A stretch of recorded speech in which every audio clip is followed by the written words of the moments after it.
entrepreneurship and management in Bihar. The institute will provide a strong fillip to food processing activities in the entire eastern region. This will result in 1. Enhanced income for the farmers through value addition to their produce, and 2. Skilling entrepreneurship and employment opportunities for the youth. Manufacturing mission, furthering Make in India. Our government will set up a national manufacturing mission covering small, medium and large industries for furthering Make in India by providing policy support, execution roadmaps, governance and monitoring framework for central ministries and states. Details are in Annexure E. Given our commitment to climate-friendly development, the mission will also support clean tech manufacturing. This will aim to improve domestic value addition and build our ecosystem for solar PV cells, EV batteries, motors and controllers, electrolyzers, wind turbines, very high voltage transmission equipment and grid-scale batteries. Investment as the third engine. Now I move to investment as the third engine, which encompasses investing in people, investing in the economy, and investing in innovation. Investing in people. Saksham Anganwadi and Poshan 2.0. Saksham Anganwadi and Poshan 2.0 program provides nutritional support to more than 8 crore children, 1 crore pregnant women and lactating mothers all over the country, and about 20 lakh adolescent girls in aspirational districts and the Northeast region. The cost norms for these nutritional support will be enhanced appropriately. Atal Tinkering Labs. 50,000 Atal Tinkering Labs will be set up in government schools in the next 5 years to cultivate the spirit of curiosity and innovation and foster a scientific temper among young minds. Broadband connectivity to government secondary schools and PHCs. Broadband connectivity will be provided to all government secondary schools and primary health centers in rural areas under the BharatNet project. Bharatiya Bhasha Pustak Scheme. We propose to implement a Bharatiya Bhasha Pustak scheme to provide digital form Indian language books for schools and for higher education.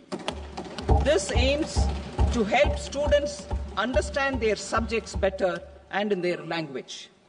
National Centers of Excellence for Skilling. Building on the initiative announced in the July 24 budget, 5 national centers of excellence for skilling will be set up with global expertise and partnerships to equip our youth with the skills required for Make for India, Make for the World manufacturing. The partnership will cover curriculum design, training of trainers, and a skills certification framework and periodic reviews. Expansion of capacity in IITs. Total number of students in 23 IITs has increased 100% from 65,000 to 1.35 lakh in the past 10 years.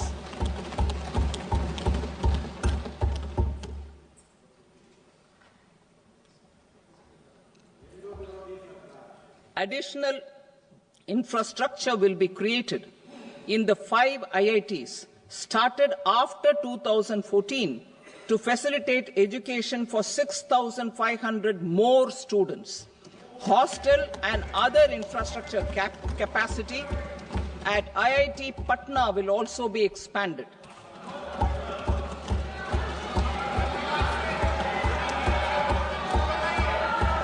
Center of Excellence.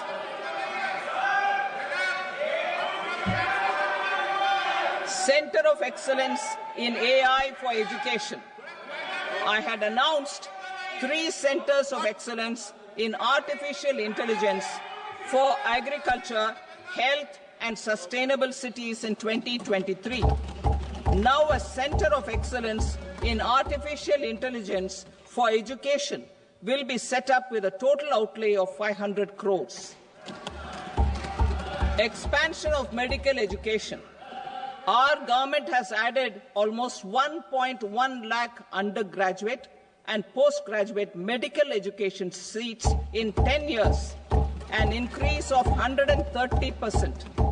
In the next year, 10,000 additional seats will be added in medical colleges and hospitals towards the goal of adding 75,000 seats in the next 5 years.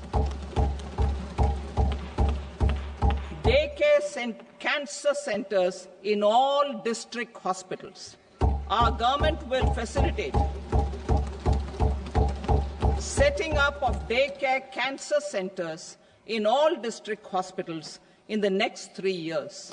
200 centers will be established in 25-26 itself. Strengthening urban livelihoods. Our government has been giving priority to assisting urban poor and vulnerable groups.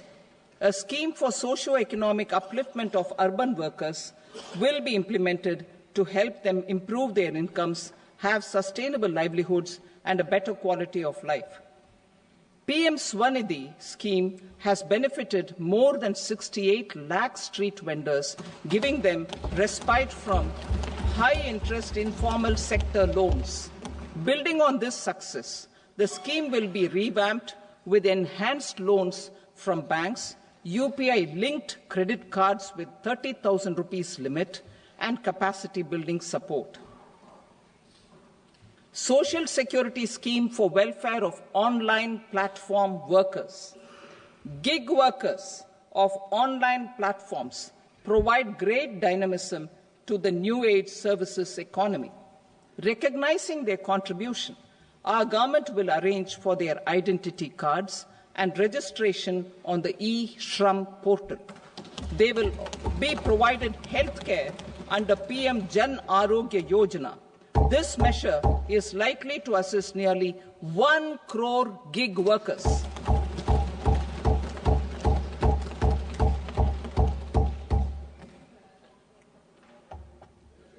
Investing in the economy.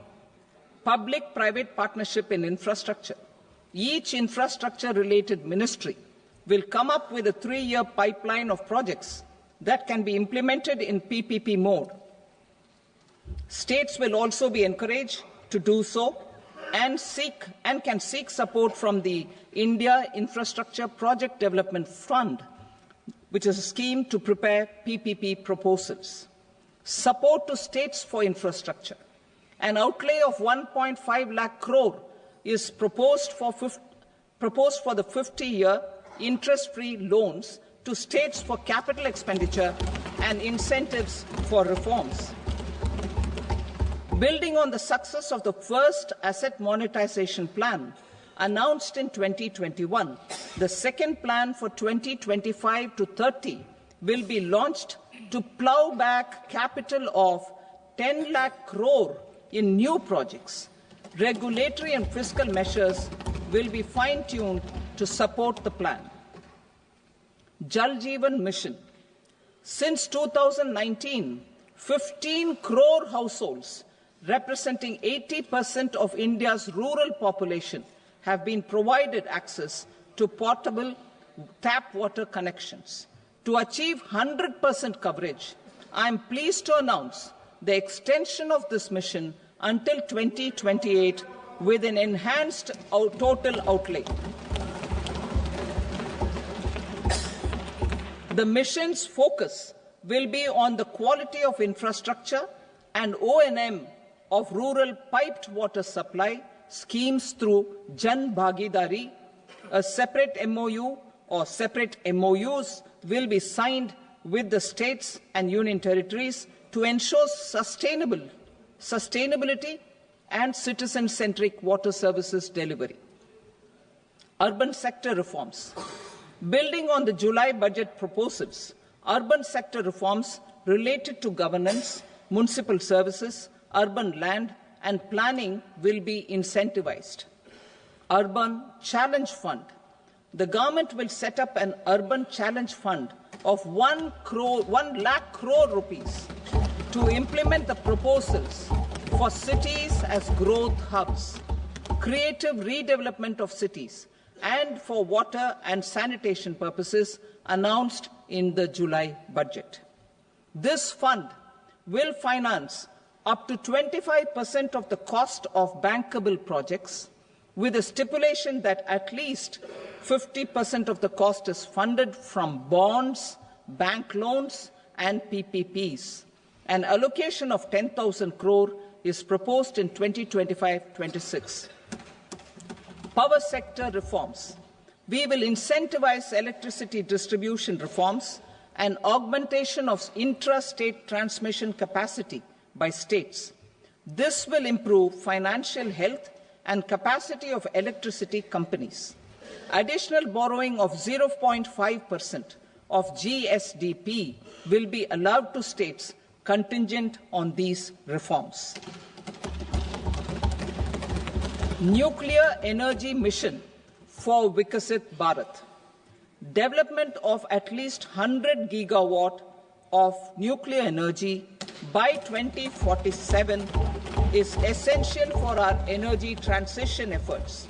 For an active partnership with the private sector towards this goal, amendments to the Atomic Energy Act and the Civil Liability for Nuclear Damage Act will be taken up.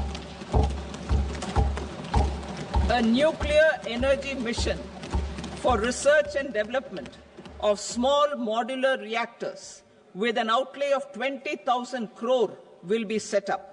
At least 5 indigenously developed small modular reactors will be operationalized by 2033. Shipbuilding. The shipbuilding financial assistance policy will be revamped to address cost disadvantages. This will also include credit notes for shipbreaking in Indian yards to promote the circular economy. Large ships above a specified size will be included in the infrastructure harmonized master list. Shipbuilding clusters will be facilitated to increase the range, categories, and capacity of ships. This will include additional infrastructure, facilities, skilling, and technology to develop the entire ecosystem.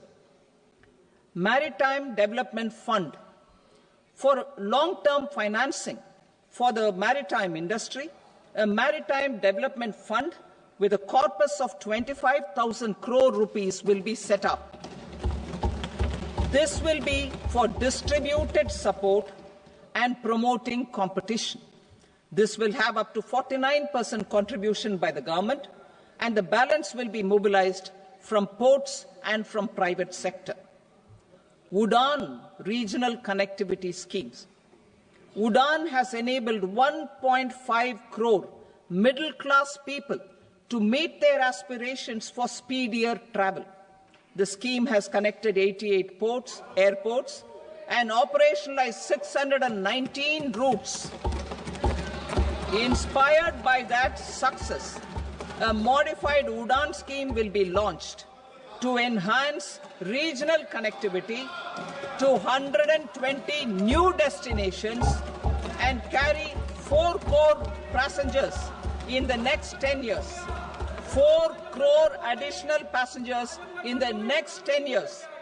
The scheme will also support helipads and smaller airports in hilly, aspirational, and northeast regional districts. Greenfield airports will be facilitated in Bihar to meet the future needs of the state.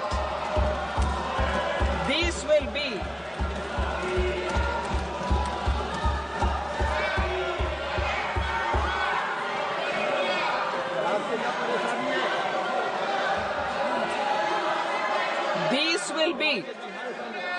These will be in addition to the expansion of the capacity of Patna Airport and a brownfield airport in Beta.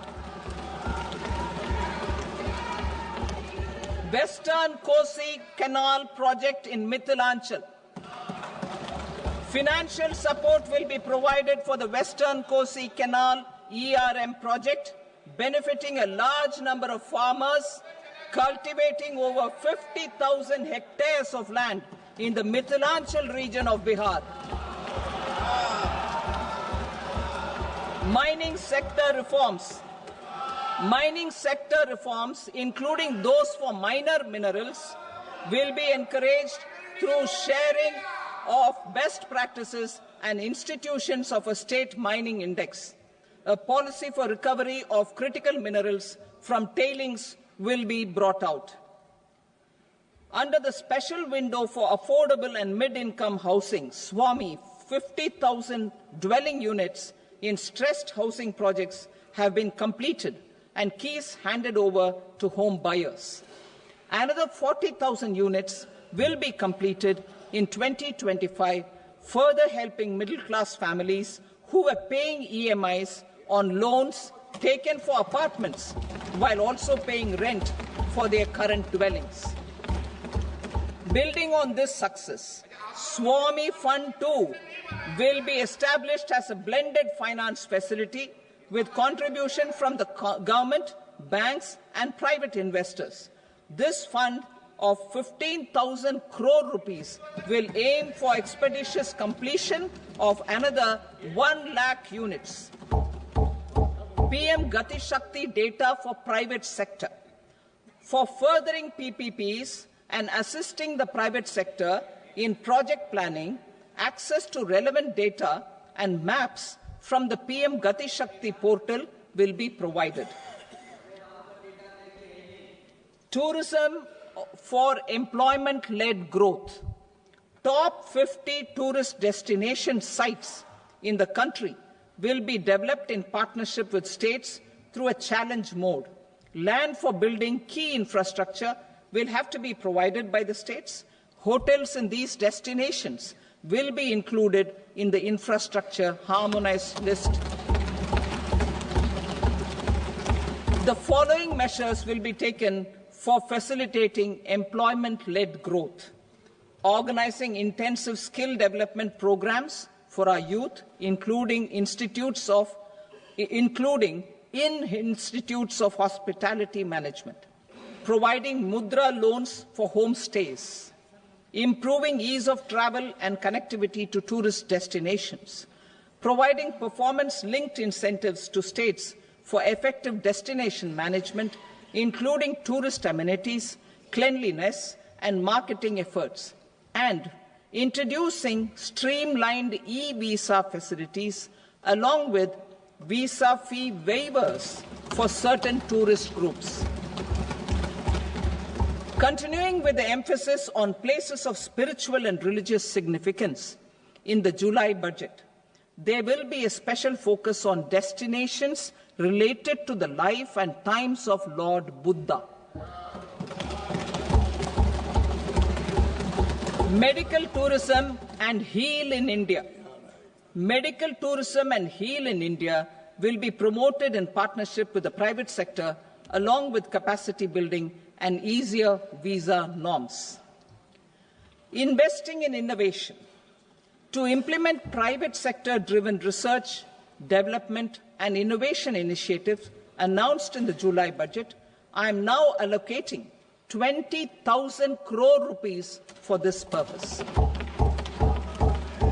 A deep tech fund of funds will also be explored to catalyze the next generation startups as a part of this initiative. In the next 5 years, under the PM Research Fellowship Scheme, we will provide 10,000 fellowships for technological research in IITs and IISc with enhanced financial support. The second gene bank with 10 lakh germplasm lines will be set up for future food and nutritional security. This will provide conservation support to both public and private sectors for genetic resources. We will start a national geospatial mission to develop foundational geospatial infrastructure and data. Using PM Gati Shakti, this mission will facilitate modernization of land records, urban planning, and design of infrastructure projects.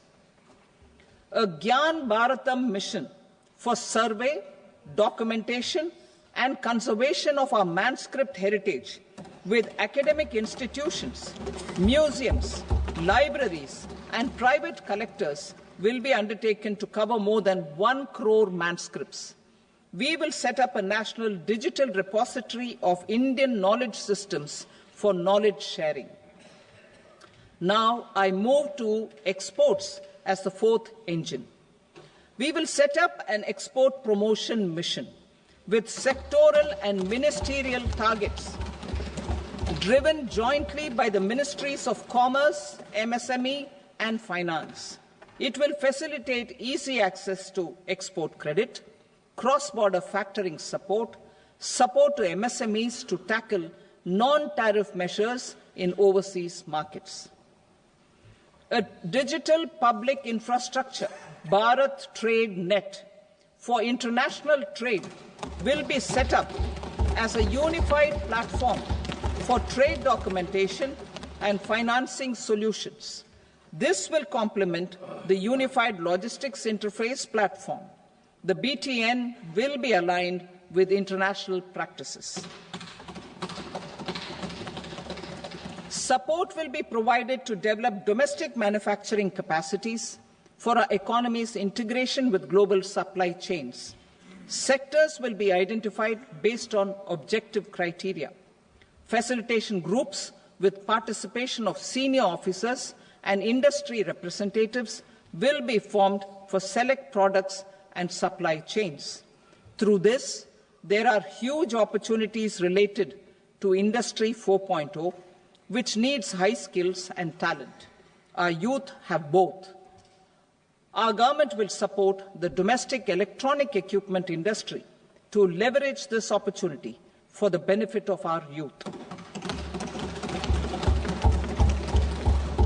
A national framework will be formulated as guidance to states for promoting global capability centers in emerging Tier 2 cities. This will suggest measures for enhancing availability of talent and infrastructure, building bylaw reforms, and mechanisms for collaboration with industry. Our government will facilitate upgradation of infrastructure and warehousing for air cargo, including high-value perishable horticultural produce. Cargo screening and customs protocol will be streamlined and made user-friendly. Reforms as the fuel.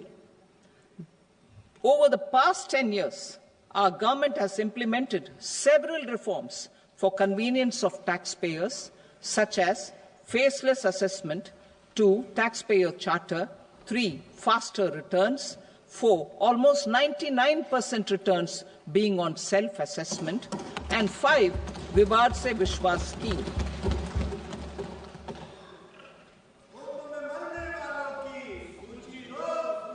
Continuing these efforts, I reaffirm the commitment of the Tax Department to trust first, scrutinize later. I also propose to introduce the new income tax bill next week. I will detail the indirect tax reforms and changes in direct taxes in Part B. Financial sector reforms. The FDI limit for the insurance sector will be raised from 74 to 100%. This enhanced limit will be available for those companies which invest the entire premium in India. The current guardrails and conditionalities associated with foreign investment will be reviewed and simplified. The services of India Post Payment Bank will be deepened and expanded in rural areas. NABFID will set up a partial credit enhancement facility for corporate bonds for infrastructure.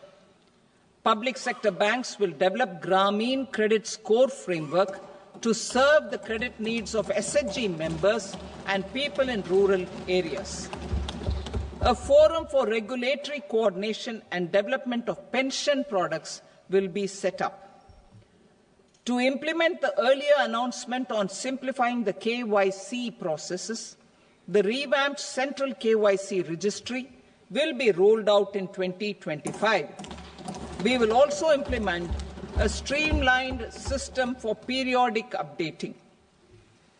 Requirements and procedures for speedy approval of company mergers will be rationalized. The scope for fast-track mergers will also be widened and the process made simpler. As proposed in the interim budget, we signed bilateral investment treaties with 2 countries in 2024 to encourage sustained foreign investment, and in the spirit of First Develop India, the current model BIT will be revamped and made more investor-friendly. In the last 10 years, in several aspects, including financial and non-financial, our government has demonstrated a steadfast commitment to ease of doing business. We are determined to ensure that our regulations must keep up with technological innovations and global policy developments. A light-touch regulatory framework based on principles and trust will unleash productivity and employment. Through this framework, we will update regulations that were made under old laws. To develop this modern, flexible, people-friendly and trust-based regulatory framework appropriate for the 21st century, I propose 4 specific measures.